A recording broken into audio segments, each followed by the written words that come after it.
if you could manage adversity with grace and good humor? You can. Everyone in this audience has faced adversity. You all have your own amazing and difficult stories. Our season of adversity began when my husband, Gary, a data processing manager, was laid off. His unemployment extended for 2 years. We sold our home, we cashed out our 401k, depleted our savings. And about that time, my mother moved in with us with failing health. One day she went to check the mail, and coming back, she tripped over the curb, did a face plant on the sidewalk, and she had emergency surgery for a brain bleed. After a few weeks of rehab, she came back to our home, sinking further into dementia. And then at a stoplight, my cell phone rang.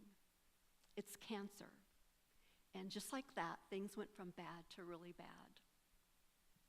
So if life consists of joy and sorrow, of happiness and suffering, of gains and losses, then how do we manage the sorrow and the suffering and the unspeakable losses? Well, Gary and I wallowed in self-pity for a while, and then we came to understand that we could pick up despair or hope and carry it around with us.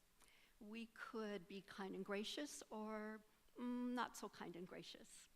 When the doctor said to my husband, "You have cancer," we could complain about our lot in life, or we could look for things to be grateful for. Our choices determine our destination. Gratitude isn't a natural reaction. It's a muscle that we need to exercise. Gary and I were not grateful that cancer dropped into our lives as we were facing financial strains and dealing with a live-in aging parent. But we got to choose whether we wanted to live with gratitude or be complaining. Instead of focusing on all that we'd lost, we needed to focus on what we still had left. And so with each piece of spread of cancer news, we regrouped and got back into counting blessings, like one more day together, getting to live in this beautiful Central Oregon, today's hike, this week's Friday date night, my husband's sense of humor that kept me laughing. There was a time I sent our daughter to purchase extra large pajamas to fit over his swollen legs and abdomen.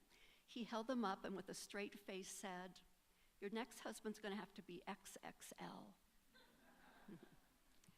Gary died 2 years ago, but not until after he lived much longer than your average man with late-stage prostate cancer. I am not glad, I'm not grateful that he died. But again, I can count all that will never be the same again, like the holidays, our anniversary, my financial situation with him no longer in the picture, things like vacations and road trips. I've taken a couple of road trips to visit family, and they're not as much fun alone. And then there are my computer issues and my plumbing issues, both of which I've had to deal with recently that's no longer taken care of for me. So again, I can count all I've lost, or I can count what I still have left. Beautiful grandchildren, my kids and extended family who still love me, and all the simple pleasures that make up a good life, like breaking trail in snowshoes, the sound of geese honking overhead, a taste of chai tea, knitting scarves for people I love, dinner with friends, the smell of pumpkin scones coming out of the oven. So many things to be grateful for. I'm grateful that Gary and I were able to give back while we were still dealing with cancer. We founded a nonprofit, and working around our day jobs, we traveled across America, sharing our story and offering hope and encouragement in places like Gilda's Club in New York City. And along the way, we made some pretty incredible memories that can never be taken from me.